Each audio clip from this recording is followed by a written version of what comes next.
దేవుని ఘనమైన నామమునకు మహిమ కలుగునుగాక. మన ప్రభువును రక్షకుడునైన యేసుక్రీస్తుల వారి యొక్క ప్రశస్తమైన నామమునకే మహిమ ఘనత ప్రభావములు యుగ యుగములకు కలుగునుగాక.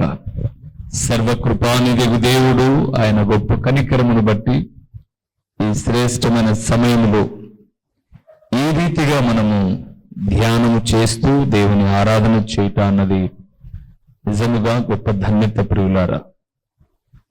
అందరికో దొరకని గొప్ప భాగ్యమును ప్రభు మనకు అనుగ్రహించి ఉన్నాడు. ఈ దిన కాలమున మనము ధ్యానము చేయబోతున్న అంశ భాగము ఏమిటి అనగా, దేవుని నమ్మిన వారు ఎలా తప్పిపోతారు.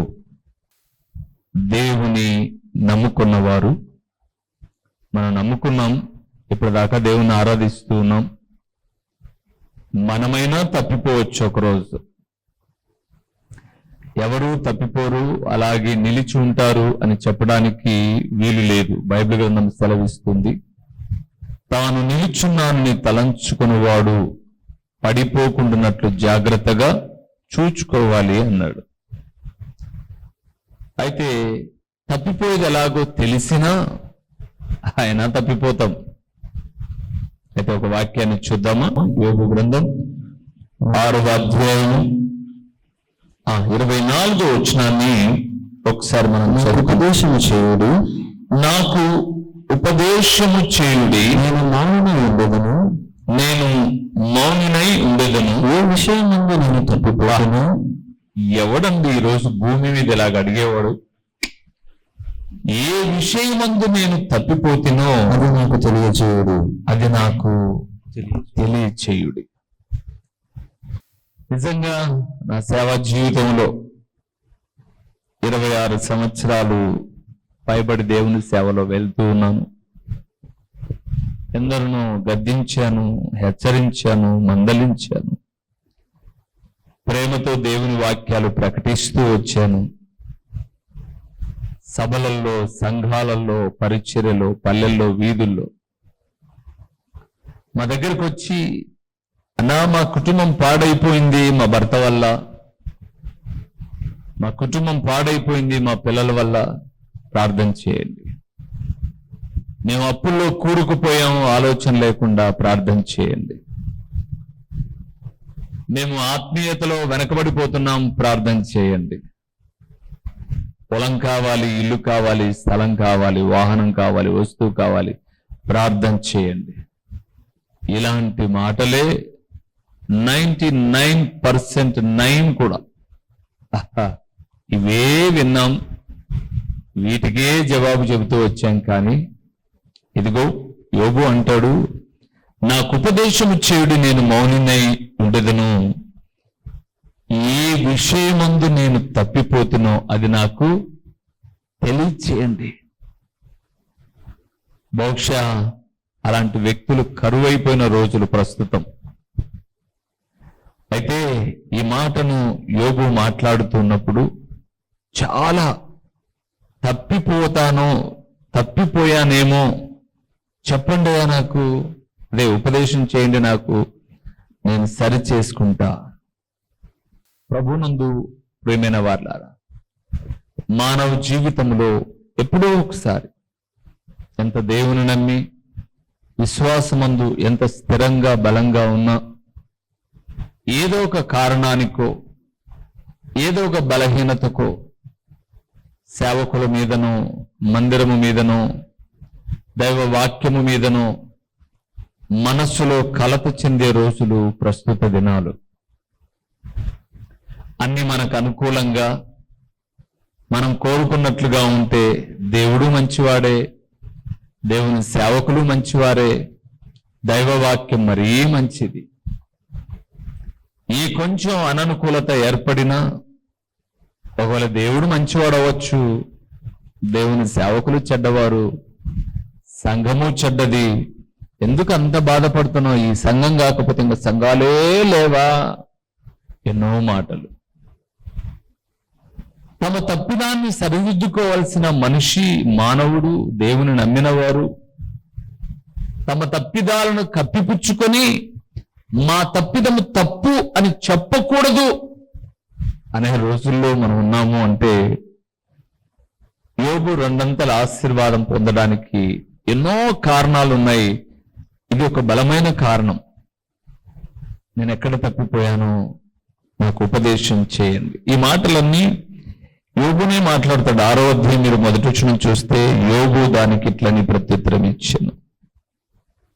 నా దుఃఖము చక్కగా తూర్చబడును గాక, దాన్ని సరిచుచ్చుటకై నాకు వచ్చిన ఆపద త్రాసులో పెట్టబడును గాక అని చెబుతూ ఎన్నో మాటలు ఆయన మాట్లాడుతూ 24లో అన్న మాట చాలా ప్రాముఖ్యమైనది. ఏ విషయమందు నేను తప్పిపోతున్నా అది నాకు తెలియదు. ఏ విషయంలో తప్పిపోతాం, ఎక్కడ తప్పిపోతాం? చాలా విషయాలు ఉన్నాయి. ఇది వరకు కొన్ని చెప్పాను. ఈరోజు సమయానుకూలంగా కొన్ని విషయాలు చూద్దాం. మొదటి విషయానికి వద్దాం. కీర్తనల గ్రంథం 58వ కీర్తన. దేవుని నమ్మిన వారు ఎలాగో తప్పిపోతారో 58వ కీర్తన 3వ వచనాన్ని ఒకసారి మనం చూద్దామా? ఆత్మీయులు ఎలాగో తప్పిపోతారో లేదా దేవుని నమ్మిన వారు ఎలాగ తప్పిపోతారో అక్కడ రాయబడింది. మొదటి విషయాన్ని మనం చూద్దాం. 58వ కీర్తన 3వ వచనం. తల్లి కడుపున మొదలుకొని విపరీత బుద్ధి కలిగి ఉందరు పుట్టిన తోడనే. ఆ మాట అండర్లైన్ చేసుకోండి. పుట్టిన తోడనే అబద్ధములాడుచు తప్పిపోదురు. నేను ఎక్కడ తప్పిపోతున్నా నాకు చెప్పండి అని యోబు అన్నాడు. ఈరోజు దేవుని నమ్మిన వారు ఎక్కడ తప్పిపోతారు అని అంటే అబద్ధాలాడితే తప్పిపోతారు. ఏమాడితే? బహుశా నేను అప్పుడప్పుడు కొంతమంది నాకు ఆత్మీయులు పంపించిన కొన్ని వాక్యాలు చూస్తూ ఉంటా. ఒక అబద్ధం మనం చెప్పినామంటే, ఒక అబద్ధం మనం ఆడాము అంటే ఆ అబద్ధాన్ని కాపాడుకుంటూ మనం బతకాలంట. అబద్ధాన్ని కాపాడుకుంటూ, ఇది అబద్ధం అని ఎవరన్నా దాన్ని చెప్పడానికి వచ్చేసరికి వెంటనే దాన్ని కాపాడాలి. దేన్ని? అబద్ధాన్ని. కానీ ఒక నిజం చెప్పామంటే అది మనల్ని కాపాడుతుందంట. ఏది మేలు? ఒక అబద్ధం ఆడి దాన్ని మనం కాపాడడం కొరకు రోజు దాన్ని కాపాడడం కొరకు జాగ్రత్త వహించడం మేలా? నిజం చెప్పి అది మనల్ని కాపాడితే ఆనందంగా బ్రతకడం మేలా కదా? కానీ ఇక్కడ అన్నాడు, తల్లి కడుపున పుట్టినది మొదలుకొని భక్తిహీనుల బుద్ధి విపరీతమైనది. ఏంటి ఆ విపరీతమైన బుద్ధి అంటే అబద్ధాన్ని నీళ్లు తాగినంత స్పీడ్గా తాగేస్తారు, మాట్లాడేస్తారు. అబద్ధం అని అనగానే బైబిల్లో మొట్టమొదట గుర్తు చాలా మంది ఉన్నారులేండి. అబద్ధం చేత తన సంసారాన్ని కూల్చేసుకుంది ఒక ఆమె. ఎవరామె? యెజబెలు. అబద్ధాన్ని సృష్టించింది, అందలం ఎక్కాలనుకుంది, అధికారం చలాయించాలనుకుంది. టెంపరవరీగా పని జరిగింది. నాబోతును చంపక ముందు నిష్కారణంగా చంపడానికి వీల్లేదు కాబట్టి ఒక అబద్ధాన్ని సృష్టించి ఇతడు ఉపవాస దినాన్ని తిరస్కరించాడు, రాజును దూషించాడు, దేవుని దూషించాడు. చెప్పాల్సిందంతా చెప్పేసింది. కొట్టేయండి, రాళ్ళెత్తి కొట్టేశారు, చంపేశారు. చచ్చిన వ్యక్తి వేలిముద్రలు తీసుకున్నారు, ఆ పత్రాలు రాయించేసుకున్నారు, భూమి మాదే అని అనుకున్నారు. అయిపోయింది అనుకున్నారు ఇంకా. కానీ అప్పుడే మొలకెత్తింది నిజం అన్న సంగతి మర్చిపోయారు. తర్వాత మనము చూస్తే నాబోతు గురించి పెద్దగా బైబిల్ గ్రంథంలో కుటుంబం, పిల్లలు ఇవన్నీ పెద్దగా రాయబడలేదు. కానీ యెజబెలుకు చాలా మంది పిల్లలు ఉన్నట్లు, ఆమె ఒక విగ్రహారాధకురాలు, ఒక ఇశ్రాయేలు యొక్క రాజు యొక్క భార్య. ఆమె ఒక వ్యక్తిని రాయితో కొట్టి చంపగలిగింది. కానీ ఆమె పిల్లల తలలు నరికి గంపలో పెట్టుకొచ్చారు. దేవునందు ప్రియులారా, అందుకే జ్ఞాపకం చేస్తున్నాను, అబద్ధం చెప్పడానికి తీయంగా, అనుభవించేది మాత్రం చేదుగానే ఉంటాయి ఫలాలన్నీ. అందుకే అబద్ధాలు ఆడేవారు దేవుని సన్నిధిలో నుంచి ఏమైపోతారు? తప్పిపోతారు. ఎందుకంటే అబద్ధం ఎప్పుడూ నిలబడదు. ఈ రోజు నిలబడచ్చు, ఏ రోజైనా అది అబద్ధం అని తెలిసినప్పుడు అబద్ధము తీసుకొచ్చేటటువంటి ఫలాలు చాలా ఉన్నాయి. అందులో మొట్టమొదటి ఫలము అవమానం తెచ్చి పెట్టుకుంటుంది. మనిషికి ఉన్నటువంటి గౌరవాన్ని తొలగిపోతుంది. అందుకే నిజం తప్పిపోదు, నిజంగా మాట్లాడే వాళ్ళు తప్పిపోరు. మా జీవితాల్లో చాలా మాటలు మేము వింటూ వచ్చాం, కానీ మీకు మరలా జ్ఞాపకం చేస్తాను, ఎన్నైనా వినొచ్చు కానీ నిజం మాత్రమే నిలబడుతుంది. అబద్ధం అంతా కూడా గాలి ముందు పొట్టు ఎగిరిపోయినట్టుగా ఏమైపోతుంది? ఎగిరిపోతుంది. గుర్తుపెట్టుకోండి ప్రభునందు ప్రియులారా. అందుకే మనం తప్పిపోకూడదు అని అంటే అబద్ధాన్ని తొందరగా నమ్మకూడదు. నిజమని నిర్ధారణ అయ్యేంత వరకు మనం ఎక్కడా కూడా అబద్ధానికే ప్రాధాన్యత ఇవ్వకూడదు. ఎన్నో వస్తాయి, ఎన్నో మన జీవితంలో చాలా వస్తాయి, ఎదురవుతాయి. కానీ దేవుని ప్రియబిడ్డలమైనటువంటి మన జీవితాల్లో నిజము తెలిసేంత వరకు పూర్తిగా జాగ్రత్త వహించాలి. ఎవరు తప్పిపోతారంటే అబద్ధములు ఆడేవాళ్ళు. రెండవది ఎవరో చూద్దాము. సామెతల గ్రంథం 19వ అధ్యాయము. ఎవరు తప్పిపోతారో సామెతల గ్రంథం 19వ అధ్యాయము 2వ వచనాన్ని చదువుతున్నాం. తప్పిపోతారు, తప్పిపోదురు లేదా తిరుగులు అనే మాట 19వ అధ్యాయము సామెతల గ్రంథం 2వ వచనం.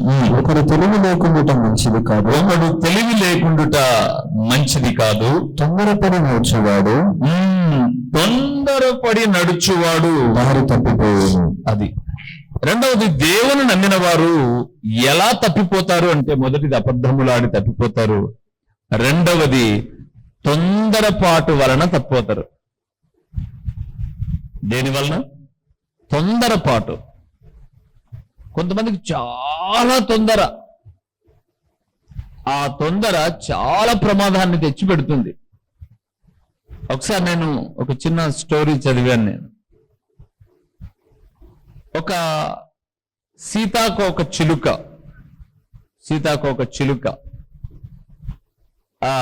అది గొంగలి పురుగే సీతాకోక చిలుక అవుతుంది.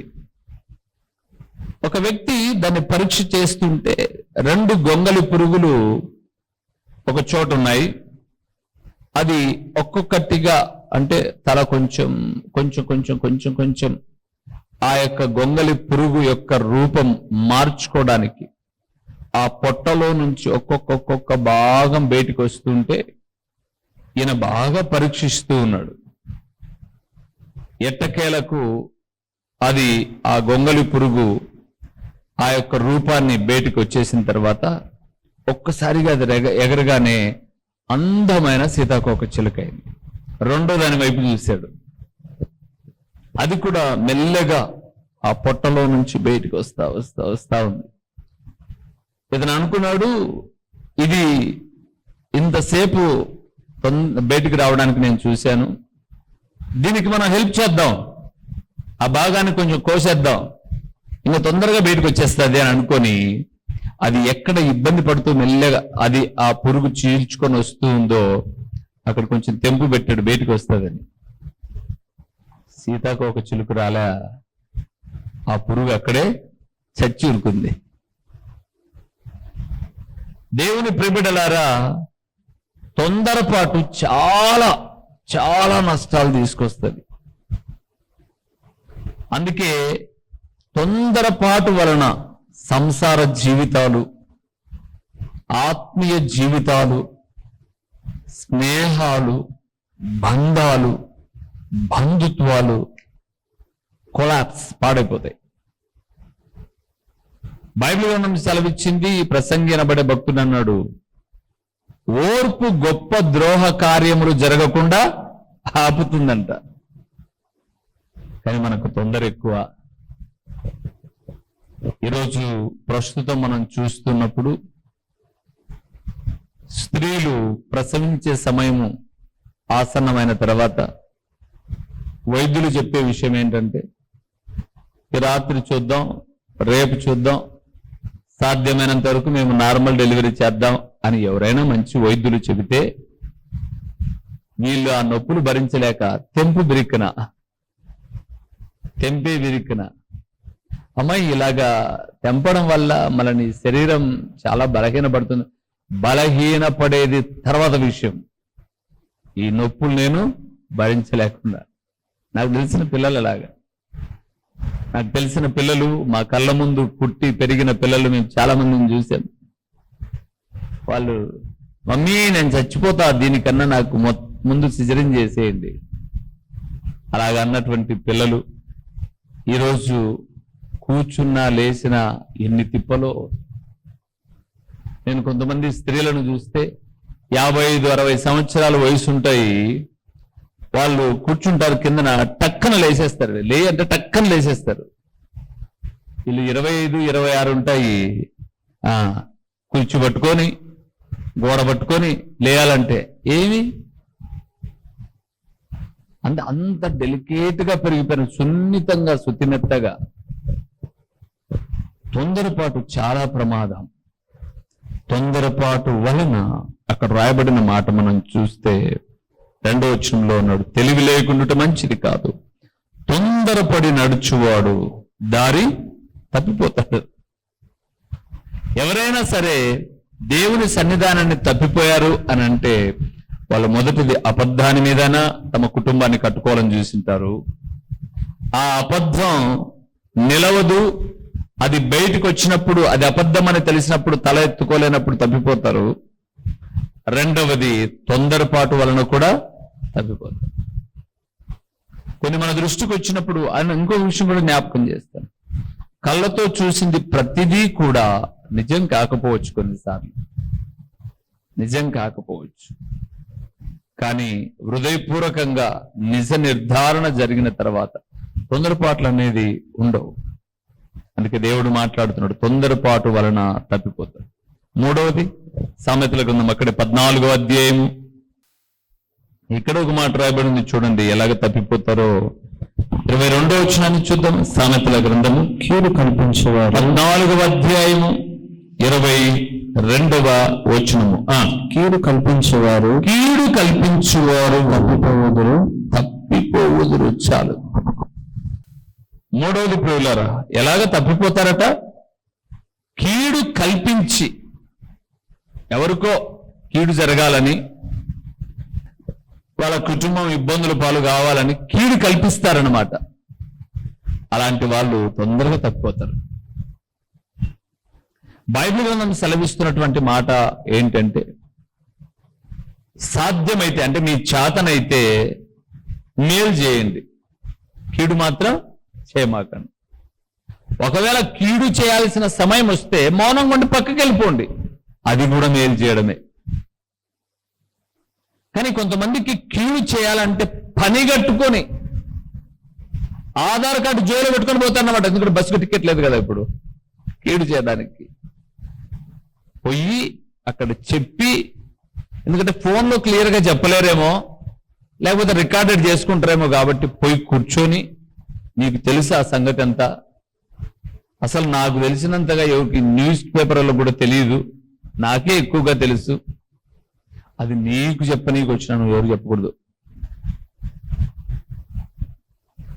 ఎప్పుడైనా మీరు గమనించండి, తప్పుడోళ్ళు మాట్లాడే మొట్టమొదటి మాట ఇదే, నేను నీకు చెప్పిన నువ్వెవరికి చెప్పగాకు, నేనే నీకు చెప్పిన నువ్వెవ్వరికి చెప్పగాకు. అంటే ఆమె ఇంటిచ్చిపోతుంది, సాయంత్రం లోపల ఊరంతా ముట్టించిండాలి అని. ఈ కీడు కల్పించే వాళ్ళు తప్పిపోతారు. దేవుని వాక్యం అక్కడ మనం చూస్తూ ఉన్నప్పుడు తప్పిపోయేటటువంటి వ్యక్తులలో అబద్ధములు, తొందరపాటు, కీడు, ఇవి తప్పిపోవడానికి ప్రధానమైన కారణాలు.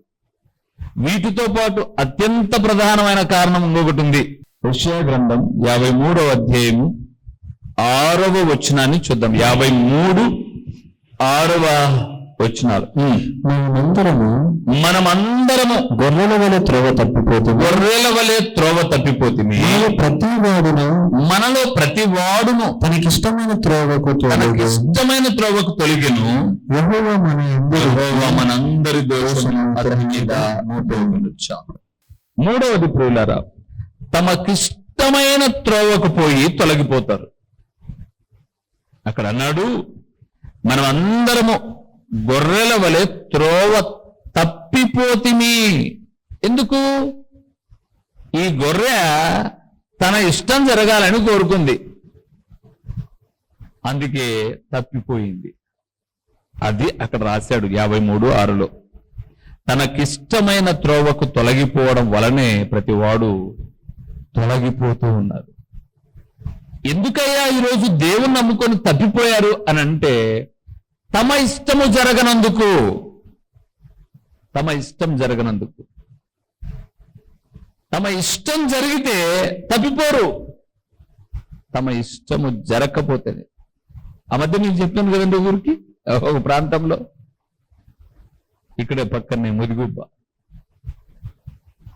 ఏదో సందర్భంలో నేను అలాగా కూడికి వెళ్తూ, సరే ఆ ఊరి మీదుగా వెళ్తూ సహోదరుడితో మాట్లాడదామని పాస్టర్ గారితో మాట్లాడితే, అన్నా మీరు ఆన్ ద వే వెళ్తున్నారంట, అక్కడ మీటింగ్ ఇంకా 2 గంటల తర్వాత కదా, దానికన్నా ముందు మా చర్చిలో ఒక అర్ధగంట వాక్యం చెప్పిపోండి అన్నాడు.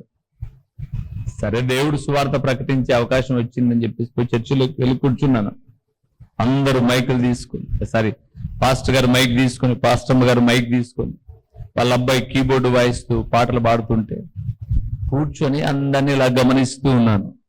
ఆ మూలలో ముసలాం ఉంది, అవ్వ,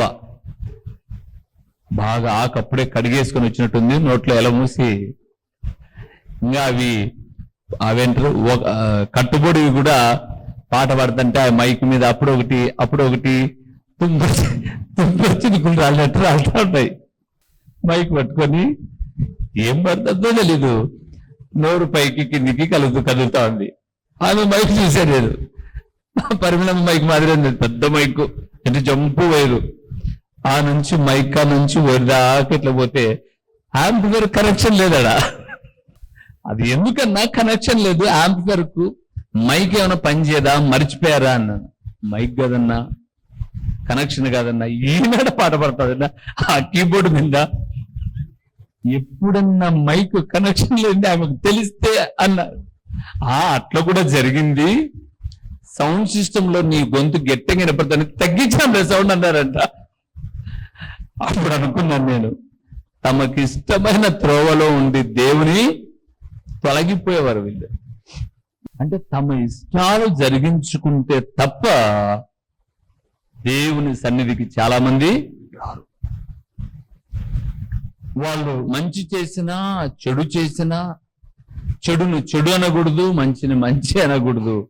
అలాంటి వాళ్ళు చాలా మంది తమ ఇష్టాలు నెరవేర్చుకోవడానికి చాలా ప్రమాదం ప్రియులారా, చాలా ప్రమాదం. విశ్వాసము నుంచి తొలగిపోయి భ్రష్టులైపోయే అవకాశం ఉంది. అందుకే దేవుని ప్రియబిడ్డలమైన మనము ఆత్మీయులముగా, దేవుని నమ్మిన వారముగా మనము తొలగిపోకుండా ఉండాలి అని అంటే, అబద్ధములు ఆడే వ్యక్తులుగా ఉండకూడదు, కీడును కల్పించే వ్యక్తులుగా లేదా తొందరపాటు కలిగిన వ్యక్తులుగా ఉండకూడదు, కీడు కల్పించే వ్యక్తులుగా ఉండకూడదు. దేవుని మందిరానికి వచ్చిన తర్వాత మన ఇష్టం జరగాలని మనం ఎప్పుడు అనుకోకూడదు. మన ఇష్టం జరగాల అని అనుకుంటే, మీరు ఎప్పుడైనా అలాంటి వ్యక్తులు కనిపిస్తే వాళ్ళకు మీరు ఖరాఖండితంగా వాక్యం చెప్పండి. లూకా సువార్త 16వ అధ్యాయం 25వ వచనానికి వెళ్తున్నప్పుడు, అబ్రహామును రొమ్మున ఆనుకున్నటువంటి లాజరును ఈ ధనవంతుడు ఒక చుక్క నీళ్లు అడిగాడు. అప్పుడు అబ్రహాం అన్నాడు, కుమారుడా, నీ జీవిత దినములన్నీ నీకు ఇష్టం వచ్చినట్టుగా నువ్వు బతికావు, నీకు ఇష్టం వచ్చినట్టు నువ్వు నడిచావు కాబట్టే నరకంలో ఇక్కడ వేదన పడుతున్నావు. కావున దేవుని ఇష్టాన్ని నెరవేర్చాడు ఈ దరిద్రుడైన లాజరు, అందుకే ఇక్కడ నెమ్మది పొందుతున్నాడు. ఎవరైనా మా ఇష్టం జరగలే అంటే, మీ ఇష్టం మీ ఇంట్లోనే జరుగుతుంది, మీ ఇష్టం దేవుని ఇంట్లో జరగదు, మీ ఆలోచన విధానాన్ని మార్చుకోండి అని మంచిగా చెప్పండి, తప్పేం కాదు. దేవుడు తప్పగా అలాగ చెప్పిన వాళ్ళను ఎప్పుడైనా దీవిస్తాడు. యథార్థవంతులను వర్ధిల్ల చేయుటకు లేదా యథార్థవంతులను బలపరచుటకు యెహోవా కనుదృష్టి లోకమందంతటా సంచారం చేస్తూ ఉంది. కాబట్టి పాస్టర్కు మైక్ ఉందని మీకు ఎవరికైనా కావాలంటే పెద్ద వెరుగులు తెచ్చిస్తాము, కానీ కనెక్షన్ ఉండదు. ప్రార్థన చేసుకుందాం, తలలో ఉంచుదాం. ఆల్రెడీ ఇప్పుడు దైవస్వరూప కనెక్షన్ ఉండే లేనట్టే, అది దానికి ఎప్పుడూ సౌండ్ ఉండదు. మైక్ తీసుకుని నుంచి ఇట్లా కొట్టుకుంటా అంటది, విలేకరులు కొట్టుకునేది. ఇట్ట కొట్టుకునే సౌండ్ పెట్టాడు, ఇట్ట కొట్టుకునే సౌండ్ పెట్టాడు. వాళ్ళ అమ్మని చూసినప్పుడు మాత్రం వచ్చిందిలే సౌండ్ అంటాడు. ఆడ ఎప్పుడు తగ్గించింటాడు. మామూలుగా ఈ సైకోయిజం మేము ప్రభు కుమార్కు చూసిండు, ఇప్పుడు నేను చూస్తాను. వాడంతే మైక్ ఆ పక్కన వాడు గినగిలిగిన కొట్టుకొని సౌండ్ పెట్టాడు అనుకో, ఏలడు పెట్టినా అంటాడు. ఏం పెట్టిందే ఉండదు. లాస్ట్ కు వాడే సిగ్గు లేక మైకలు పడేసి పోవాలా అంతే. ఇప్పుడు ప్రస్తుతం మన మందిరంలో ఇద్దరికి జరిగేది కూడా అదే. కాబట్టి నీకు మైక్ ఇచ్చినా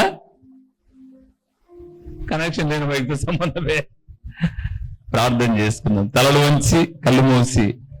పొరపాటుగా ఒకవేళ పెట్టినా ప్రార్థన జరగక ముందు పెట్టింటాడు సౌండ్ వచ్చేటట్టుగా.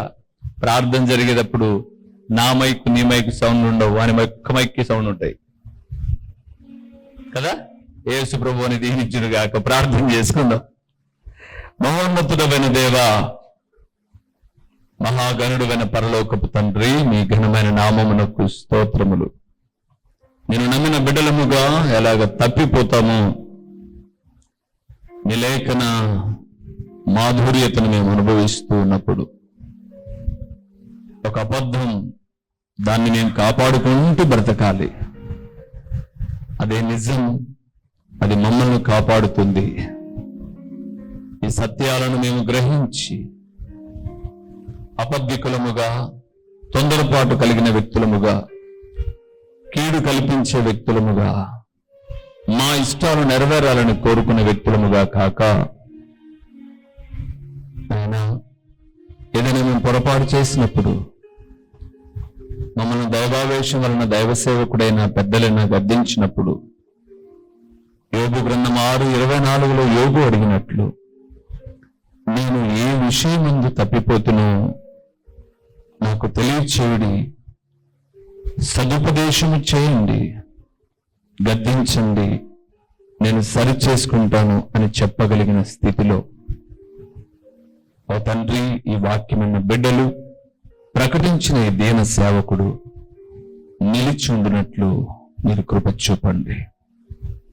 ప్రకటించిన పరలోకపు వాక్కులు వ్యర్థముగా పోకుండా సారవంతమైన నేలను పడిన విత్తనము వలె 30 60 100 ఫలింపచేసి మీ ఘననామానికే మహిమ ఘనత ప్రభావాలు మీరు కలుగు చేసుకొనుమని, ఎంతైనా నమ్మదగిన దేవుడవని మీకు స్తుతులు చెల్లించుకుంటూ యేసు నామములో అడిగి పొంది ఉన్నాము తండ్రి, ఆమేన్. మా చిరునామా దైవజనుడు బ్రదర్ ఓ రూబేన్ గారు, క్రీస్తు ప్రార్థనా మందిరం, డోర్ నెంబర్ 1-10-386, నగరిగుట్ట, పులివెందుల, కడప జిల్లా. మీ ప్రార్థనా అవసరాల కొరకై సెల్ నంబర్ 9989067409.